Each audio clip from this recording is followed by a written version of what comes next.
Hi, everyone. Good morning, and welcome to this live session hosted by Athhaa, where we prioritize mental wellness in the digital age. I'm Deepthi Kapila, the founder of Athhaa Collective, and I'm so excited to have this meaningful conversation with all of you today. Joining us today are two very special guests, Mr. Ashish Kumar from the Mindful Living. Ashish blends the intensity of corporate leadership with the wisdom of mindfulness. As a best-selling author, corporate veteran, and mindfulness facilitator, he offers leaders the tools to stay calm under pressure, lead with clarity, and thrive in uncertainty.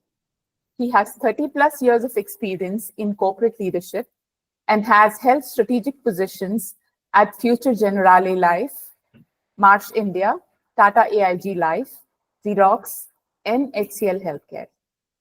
Also joining me is Dr. Deepika Lamba from Amity University.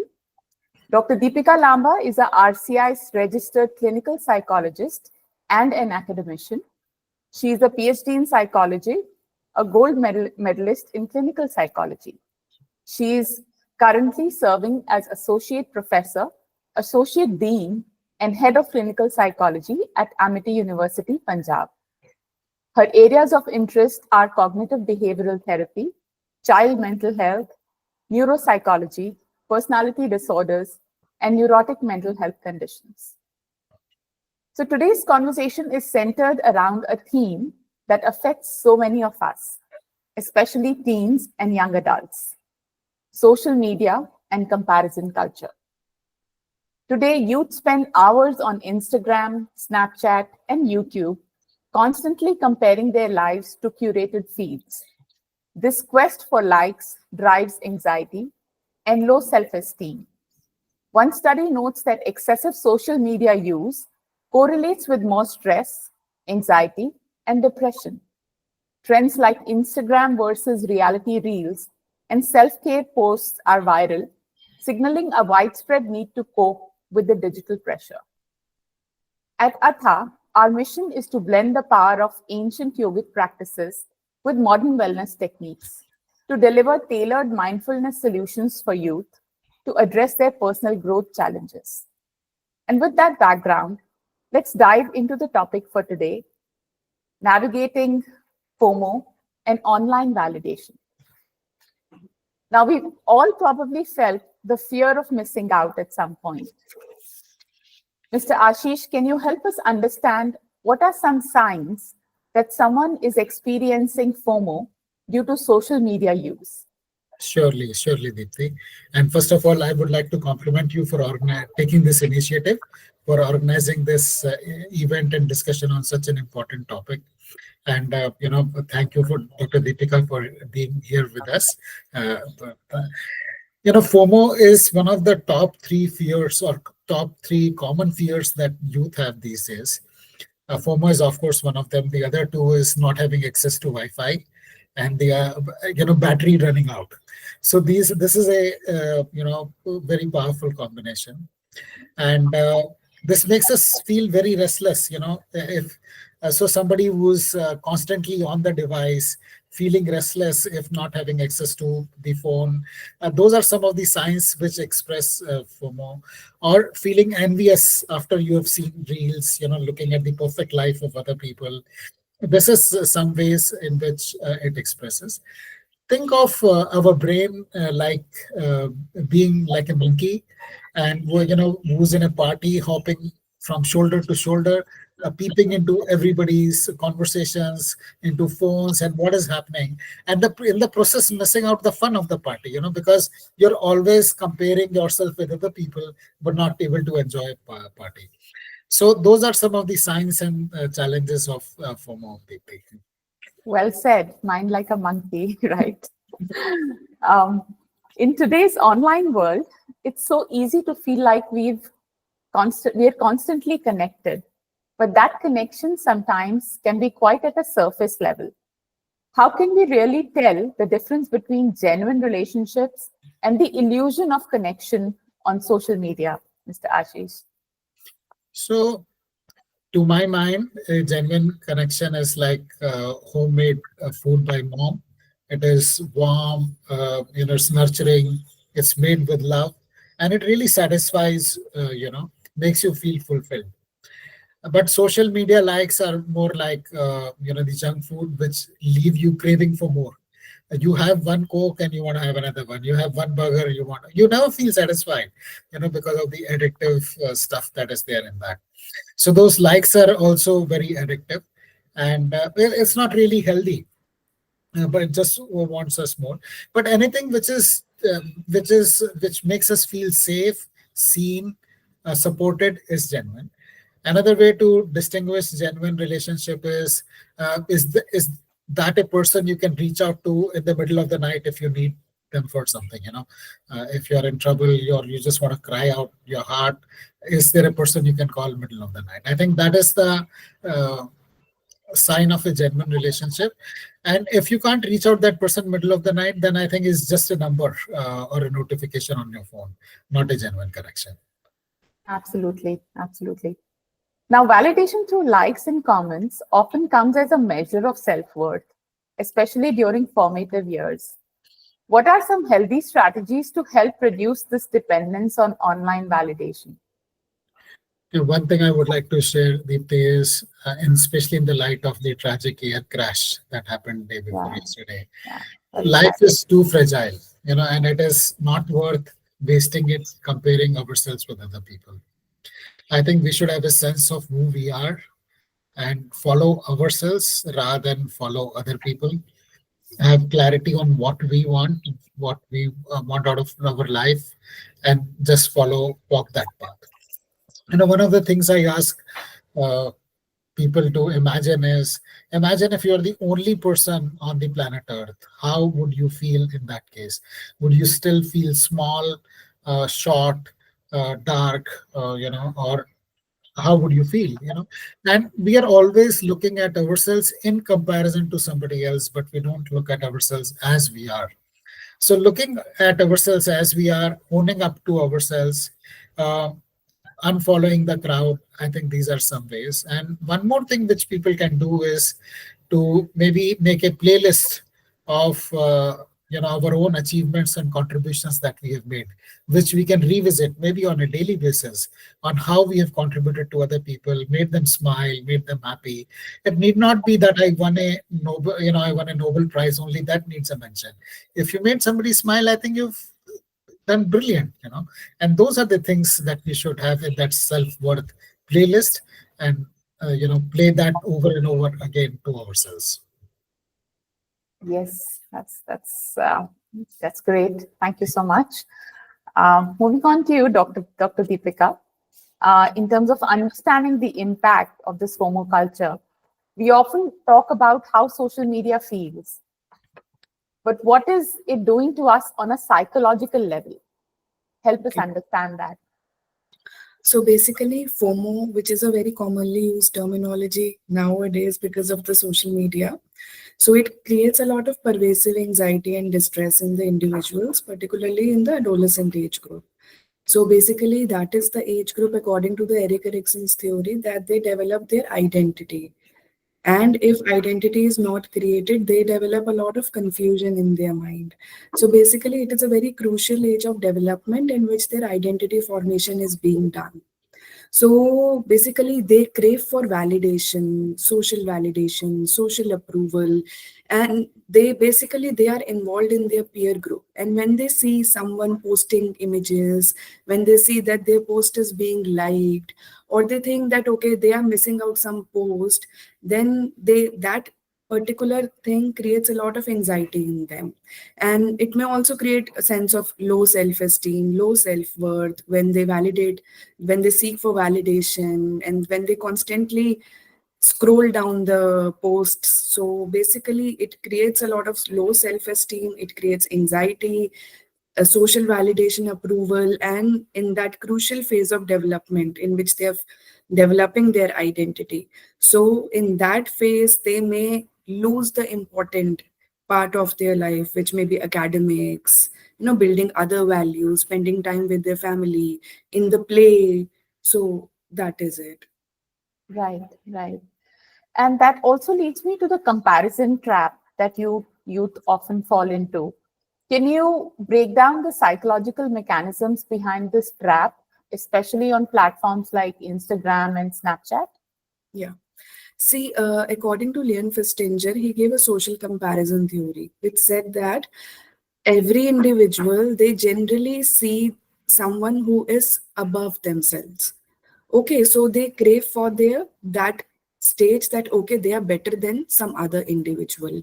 So because of this social media, adolescent individuals, adults, adolescent, particularly the adolescent group, they are not able to understand rationally, okay, is it the real post or is it something which is, being created just for the likes? And they seek approval on the basis of number of likes, number of followers.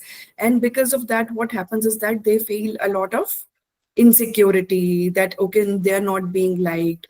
They seek a lot of social exclusion also. Okay, they are not being included in that particular post, in that particular party that was happening. So basically this social comparison trap, people tend to follow those people who are above them according to some theoretical perspective. And because of that, what happens is that that leads to comparison, social comparison. And when they compare self, any individual, when they compare themselves with anyone, okay, that creates some sort of complexes, inferiority complex, feelings of inferiority, feelings of as if I'm not able to do something better, which may create low self-esteem, low self-worth, which may create sadness of mood. They will not be able to function well, focus well on the important career aspects, important academic goals of their life because of that. Right, right. And now, when someone becomes overly focused on these likes and views, it can spill into their offline life too, right? And in what ways do you see this pursuit of online validation influencing real life decisions and behaviors in you? Since you're See, an academician as well, I'm sure you know you interact with them on a daily basis. yeah. See, as I said that the adolescent phase is very crucial for the development as the identity is forming. They create their identity, they form their identity. They want to be included in a particular group, in a particular culture. So basically, that is a very important stage of development. And when they are not able to seek that approval, okay, so it is some sort of a virtual world which they have created, basically the social media has created, although it has a lot of benefits also. But what happens is that when they seek approval on the basis of likes, so somehow every like may not be true as well. And constant rumination, constant compulsion of checking the social media again and again, like okay, now how many likes I've got, how many likes that person has got, how many people have viewed my post. It is very time consuming also, it is very exhausting also. And a lot of impulsivity, a lot of emotions which are related to compulsions, compulsive acts, and wasting a lot of time on that activity is included. Right, right. So compulsive behavior, right? Yeah. And then now you've got to find ways to address that, right? I mean, that leads to another challenge. Ashish, being from mindful living and having embraced mindfulness, I'd like to ask him that how can mindfulness help combat the negative effects of social media comparison? Yeah, one way is realizing that Deepthi, that comparison is the surest way to be miserable. When we compare ourselves, it steals away our happiness like this. So why compare ourselves and be miserable? Mindfulness offers us that uh, possibility to pause and breathe and question our thoughts. That person whom I am looking up to or is being portrayed as the perfect person or the perfect couple, are they really the perfect? And what is the definition of perfection?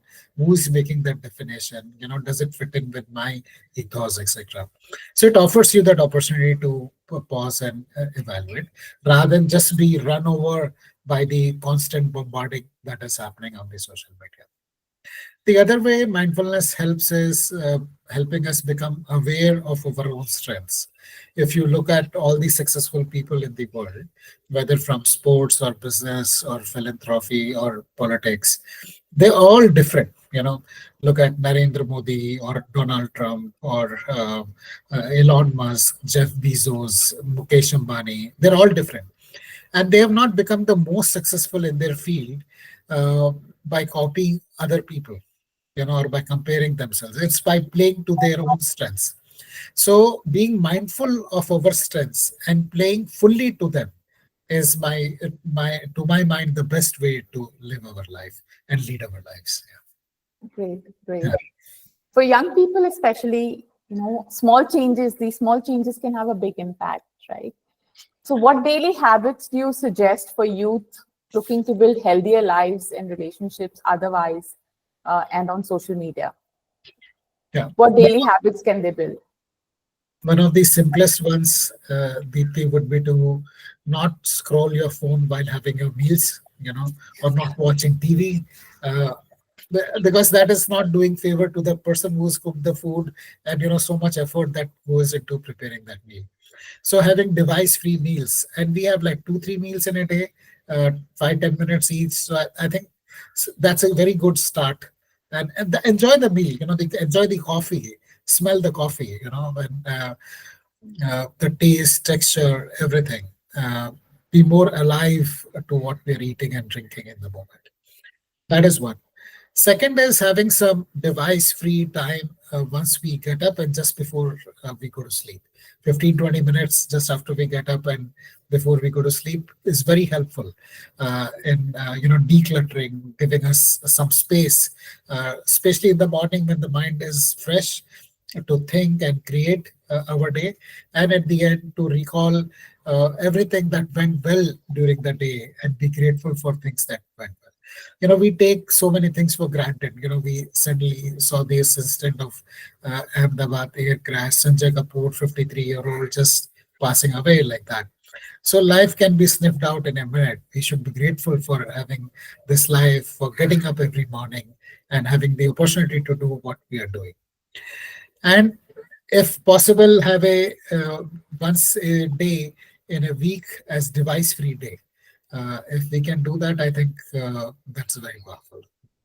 Right. Like earlier, we used to have fasts, one fast a week. Now you need to have a device fast. Yes. And also, when the digital noise feels overwhelming, what Yeah. are some simple techniques to stay present and grounded in the moment? One that I find very effective and very easy, Deepthi, is just breathing in deeply 3 times. Breathe in fully and exhale completely. And one of the reasons I love this is it's so portable. You can do it wherever you are. You don't need to sit any particular posture or even if you're waiting for a lift or at a signal or waiting to meet somebody, it can be done.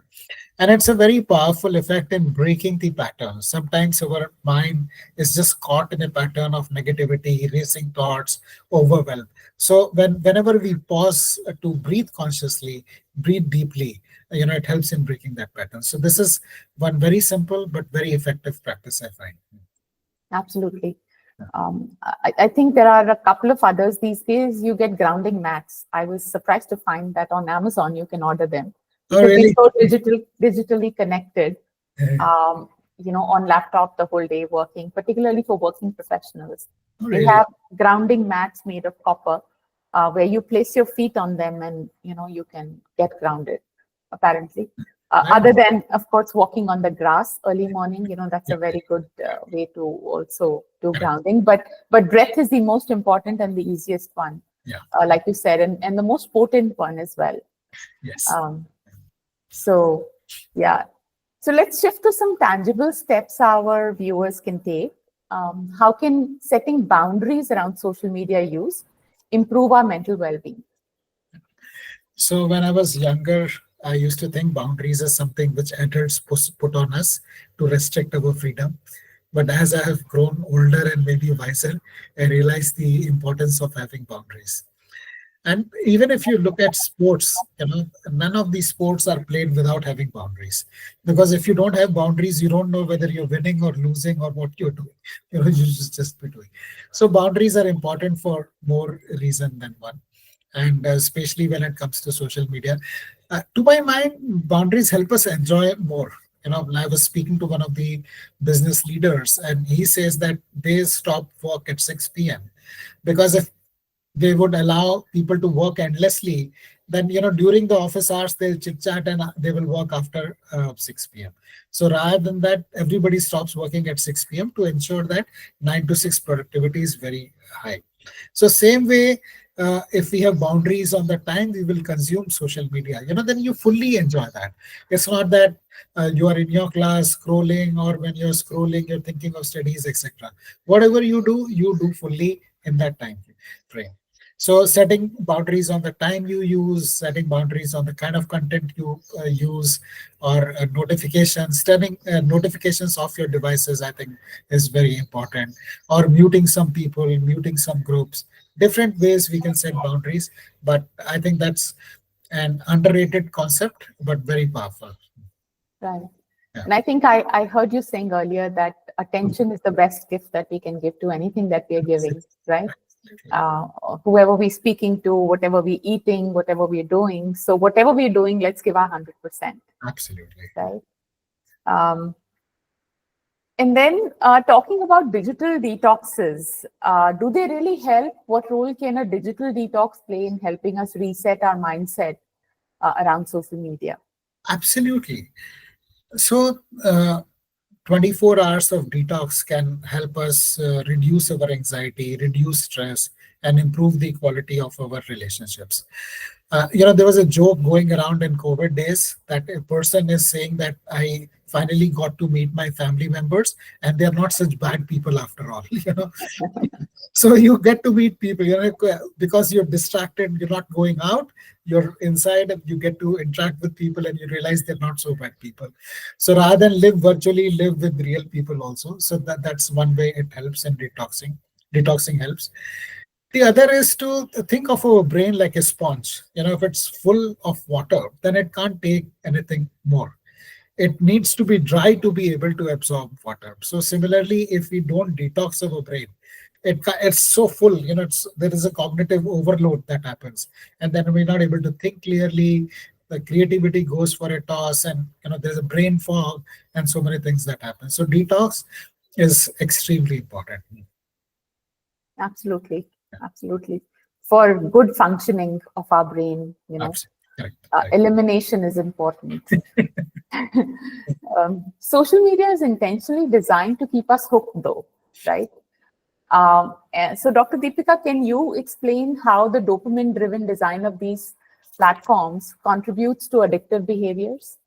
Okay, so basically, dopamine is a neurotransmitter which is involved in the reward mechanism of the brain.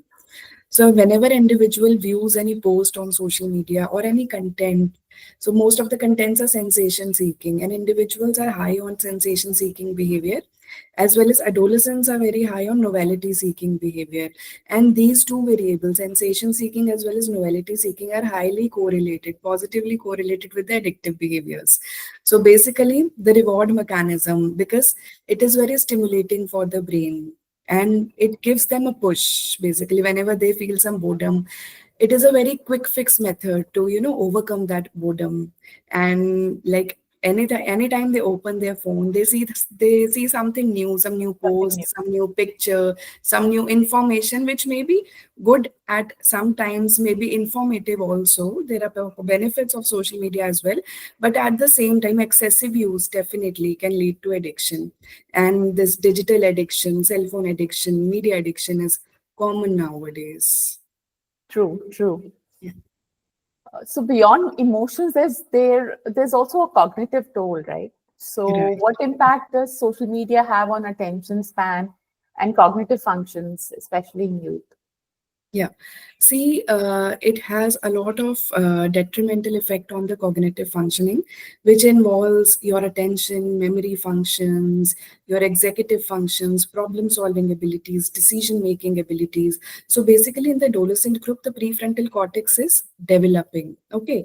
In the adults, it is completely developed. So what happens is that when we focus on a particular task and when we scroll down different posts, a lot of emotions come simultaneously at a very rapid rate.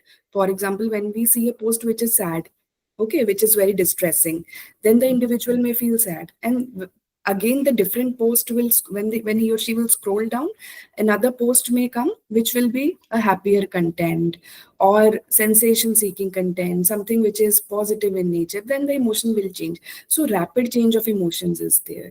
And our brain is functioning rapidly in that sense, and it is very stimulating for the brain also. It disrupts the sleep also, it disrupts the focus, attention, concentration as well. And more than that, it also disrupts the social skills of an individual, because of the digital world, they are less communicating with each other, they are not able to understand the social cues which are in the environment. And it also disrupts the social cognition, which means that you understand your own emotions. When we pay a lot of time with ourselves, when we are more aware about ourselves, then we are able to understand, okay, what we are feeling, what is the emotion, what we are able to catch up the cues from the gestures of another individual. So it affects the cognitive functioning, not at the at the short phase, but maybe constant use of social media, constant use of smartphones, scrolling down the content at the long term, it may affect the cognitive functions. And there are studies on the neuropsychological assessments, which are standardized measures to assess this attention, concentration, memory, and they are the functions of our brain. All the lobes, basically, they are functions of the brain. And after prolonged use, excessive use, like 2 3 years of excessive addictive use of the digital these thing means cell phones, your internet gadgets, it has led to cognitive dysfunction. There are studies of pre and post measures and assessments which shows that there are deficits in the cognitive functions. Absolutely, absolutely. There's also a word we've been hearing these days called fubbing. Yeah. Could you talk about what it means and how it affects real life relationships? So basically, fubbing is also new terminology which has generated from all the social media only. So yeah, so basically, when an individual is communicating and they divert themselves from that communication and they pay more attention to their cell phone, kind of fear of missing out, okay, what message they are missing, what is there on the social media. And it is also a habit that they have formed, a natural response, a conditioned response that they have formed to open up their phone, open up their social media account handle and see, okay, what is on the internet, what is on the social media. So basically what happens is that because now, as compared to the previous people, like the adults and the youth, the adolescent which are there, they lack those communication skills. And the early developmental ages, okay, the teenage, that is very important to develop that communication skills, that social skills, and that are very important in the future, for the future generation. For example, if they work in a corporate sector, communication skills are very important. So because of that, they lack those communication skills because they're not able to catch those cues from the environment, gestures from the communication. Okay, and they speak very less. Basically, they are more into their virtual world, okay, rather than the actual world. And a lot of discrepancies also created between the real and the ideal self because of that. And they're more into their, like, they want to prove, they want to, work more, they want to prove their worth more on the virtual world rather than the actual world. So a lot of discrepancies there. Maybe they are performing well on the social world with the post, and but they're not able to communicate well. And it disturbs their IPR, their interpersonal relationships as well. Absolutely, absolutely. So, also talking about the social and cultural perspective on this, while the personal effort matters, our environment plays a huge role as well. In your view, how can the institutes and communities better support youth in developing healthy digital habits? So basically, digital health education is very important. There are softwares also nowadays which tells about like, okay, how much content you have consumed, and it pops up that, okay, now you have to restrain from the internet activities. So educational programs are important. How to use internet and digital health well-being is very important, as well as digital health educational programs are very important for the youth at educational levels. And apart from that, thinking rationally, it is very important to teach children, adolescent, and adults also how to think rationally, okay, problem solving abilities, and to make a detailed cost benefit analysis of, okay, what are the possible costs of if I'm consuming internet for a prolonged period of time, what is the rationality behind this post, okay, is it the actual content, is it the real content, or how much benefit it is giving it to me. So basically developing that rationality, as well as literacy and educational programs on the base for digital health is very important. Sure, sure. Talking about content and consumption of this content, it's not just about what we post, it's also about what we watch, right? How can viewers critically assess the content they consume to avoid falling into negative self comparisons? Yeah. See, for that, Mr. Ashish has very rightly told about mindfulness. So that is one of the strategies that they can use. Another is being having a focus and using their rational mind. That is very important. Once they will be mindful, see, it involves refocusing, reframing, awareness about their emotion. So if they will be more aware about what they are doing, and it can be learned through different mindfulness skills, it can be practiced, and it can be educated to them, it can be delivered to them, and using their rational mind is very important. So because of that, they will be able to refrain it in a much better way. Sure, sure. Um, Now, on a more personal note, I'd like to ask you, Dr. Deepika, have you ever taken a break from social media that led to a positive shift in your life and mindset? Most of the time, there were important tasks in my life, important academic goals, important career goals, and as that time at that time, I because I noticed that, okay, a lot of, like, I'm wasting 3 to 4 hours in social media, and I'm not able to focus on my work because of that. And we when we are more into our phone, it stimulates our brain, it disrupts our sleep as well. We are not able to sleep well because most of the time we are scrolling the content at night also. Mm. We wake up, like, our sleep is disrupted, we wake up in the middle of the night and we check our post, we wake up in the morning, first thing is that we check our phone. So because of that, I just removed all of my social media accounts for around 2 3 months, and it actually helped, because Lovely. I was able to reach to my goal at a shorter duration, which might have taken longer duration, and some value based goals as well. I was able to reach towards that also. So basically, refraining from social media, it has a lot of positive benefits also, but if we limit it, we are able to basically we need to have a balance between both, okay, a valued based living as well, reaching our goals, our personal goals as well, and social media content as well. It is important. I'm not saying it is bad or it should not be used as such, but a balance is important. Absolutely. How about you, Mr. Ashish? Have you taken a detox from social media ever at a personal Yes, level? yes, Deepti. I do that fairly regularly, especially when I go for my Vipassana retreats, the 10-day meditation where there's no access to phone, laptop, newspaper, TV, or any devices. So that I find that so rejuvenating, and I'm so full of energy after 10 days. It's wonderful. So that's been a regular practice with me for many years. And also routinely, I switch off my phone from 9 p.m. to 9 a.m. So that also helps me. Lovely. Yeah. The silence retreats, I love them too. Once in 6 months is a must.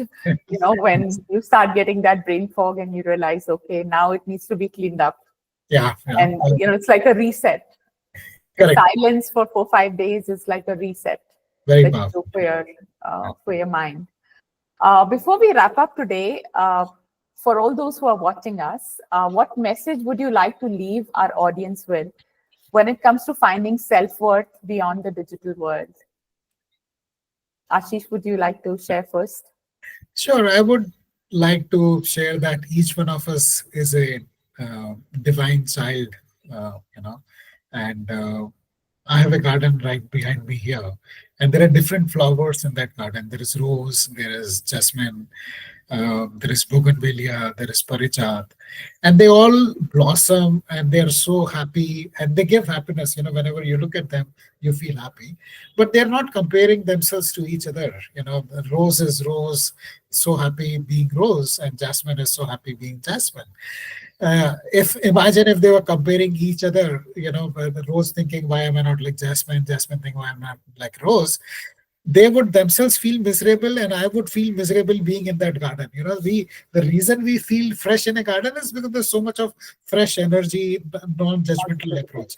Same way, we are all flowers. We are all divine children in our own right, and live to our own perfection, or even imperfection, if I may say. I think we are all perfect in our own ways. Stop comparing ourselves with other people. Live to our fullest potential.